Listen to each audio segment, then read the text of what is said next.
Hello, my name is Olea Griffith, and I'm the Community Services Leader here at Hamilton Mountain Seventh-day Adventist Church.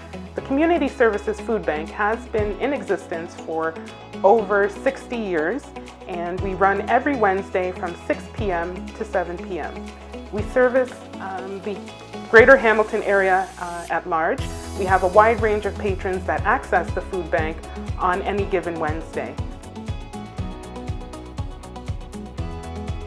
Hi, Olea. Thank you for attending our meeting with this great city.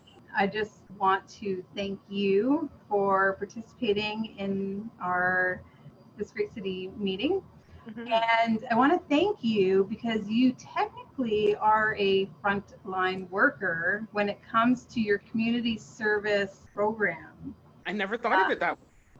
Well, I can sure speak for myself and the team. Like, we're fingers crossed, we don't want to get sick, right? And there have been some questionable individuals that have come in, a bit of a hack, a bit of a cough. And I've even had to direct one lady who not so much confided in me, but just was explaining she wasn't feeling well, coughing, flu-like symptoms. And, good old Google, here's the number for public health. And she was appreciative. So, nice, good. Yeah. But still, despite all of that, food trumped her, health need, right? So, absolutely. Now, it kind of puts things in perspective where, people are potentially ill with a serious virus, they'll still come out for food. Yeah. Nice. Well, it's nice that you're there and you're able to help them. So do you find, were you open the whole time? Or we weren't. We initially in the peak stages, I guess, we were closed. We reduced our schedule to every other Wednesday. So it was twofold, the reason we did that, not only for protection of ourselves, but at that time, it was the whole I'm hoarding toilet paper scare, and in stores, the supplies were it was rationed greatly in terms of what I could purchase. So I wasn't able to purchase the volume I usually was able to prior to COVID. So it took time to replenish. So hence us working on a reduced schedule. Mm-hmm. Okay, cool. Now, do you find that before the laws came in place with people wearing masks and I guess gloves, I know that the gloves were pretty popular at the beginning. Right, yes. Masks weren't, even though, exactly.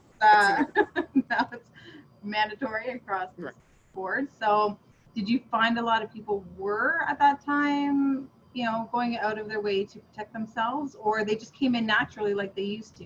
They just came in naturally. And if it wasn't for us, at least enforcing, the social distancing while you were in line, and, we had to switch up how we did things. So before, they were just free to come in and line up within the church corridor, but now we have them standing outside, you're 2 meters apart, and we're only serving one patron at a time. So we have someone at the door letting one person in, you collect your items, you go out, someone else comes in. So it is now taking a longer time to serve everyone because of that. Right. So, okay. Nice. So, Olea, tell me, what was your initial start into community service? What really prompted you to say, hey, I really want to be involved in this project? Right. So I personally have been community services leader for about, I'd say 4 years now. I initially started just as a volunteer, and then Sister Thorpe, who was the original leader, took a step back, and I thought, I'd like to give this a try. So when the whole process of nominating committee and things like that came up, I threw my hat in the ring, and the rest is history. Awesome. Good. That's fantastic.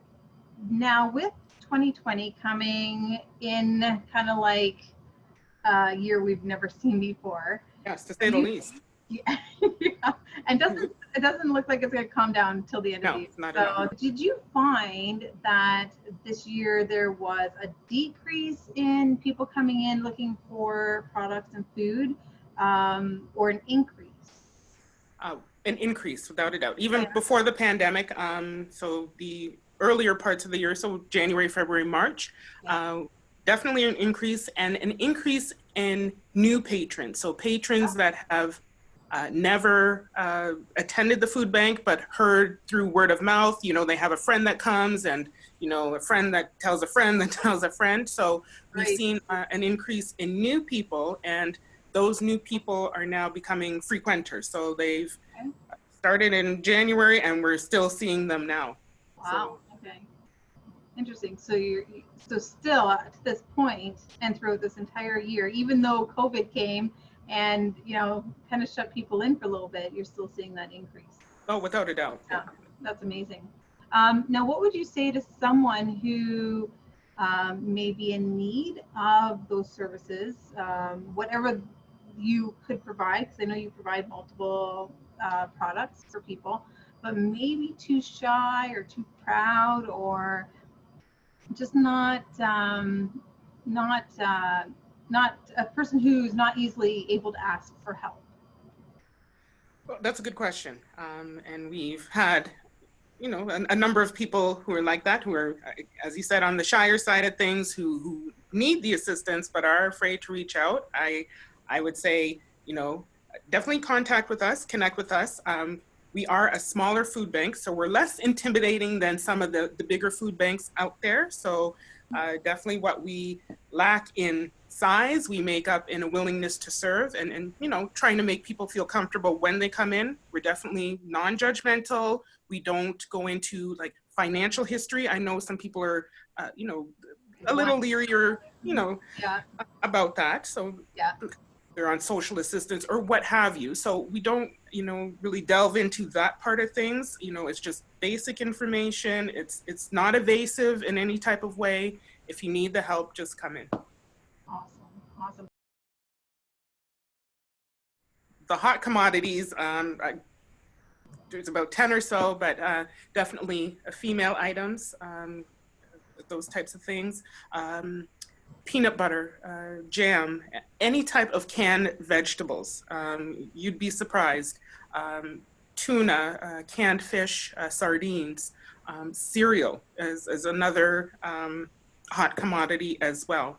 So, and things for, when it was school time, things for lunches like pudding and your little snack items for, we have a lot of families coming in, so they are looking for things they can throw in the lunchbox. So that would basically be all children sizes, including like babies, school age, high school age. For sure.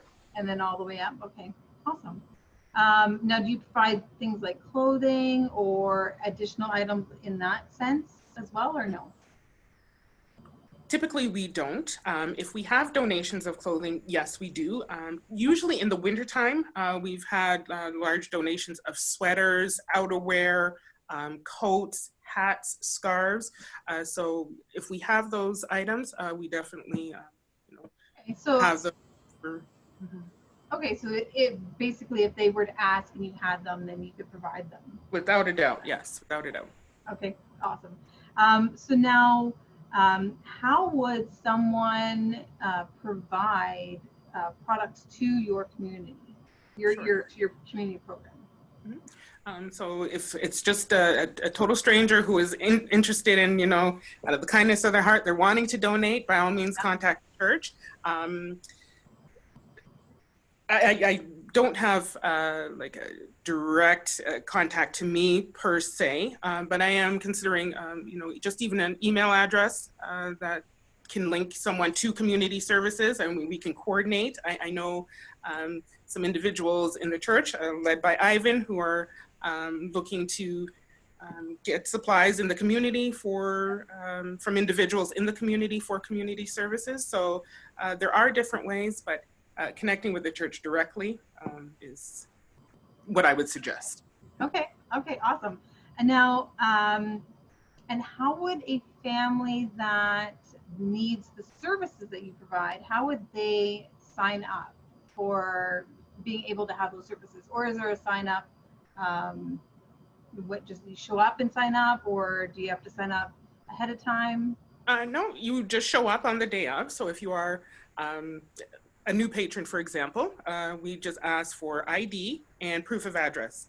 Okay. So as I said, we don't go into your financial history or anything like that. And if you have children, or so if it is a family, it happens to be a family, we ask for you to bring your children's ID as well. So whether it's a health card or status papers, what have you, just something with your children's name on. Okay, something that proves that they're real. Exactly. Right. Yes. Yes. And then a piece of mail to let you know. Not your imaginary children. Yeah, the ones you actually have. That's right. That's right. Okay, great. So, if I'm understanding where you're going, just the makeup of community services and what I've been seeing, or the trends that I've been seeing, even in the last year and a half, definitely yes, mental health, a lot of immigrants. So we're getting a lot of immigrants from now. At one point in time, the influx was from from Syria, I should say. But now we're getting an influx of immigrants from the Spanish-speaking countries. So Mexico, El Salvador, Venezuela, Colombia. So they're coming in, with their immigration papers as ID. And I'm Google Translate, trying to see, at least we can have some communication so I can see what the needs are. I've actually connected some of them with Pastor Robleto. He's reached out to some of them, just to provide some additional support, language barriers, so he's able to help them navigate, the community for supports and services. So that's a big trend that we're seeing right now. A lot of immigrants, as I said, Spanish-speaking countries, Haiti, we're getting a lot of Haitian immigrants as well coming in. So, just talking to them, trying to connect them with resources as I can or what I know about, just trying to help them navigate the system that way. So it's not only food we're providing, we're trying to provide some type of referral source as well, I guess. Nice. Good. The bulk of the people who attend the food bank are from just down the street, literally. They walk to our location. So,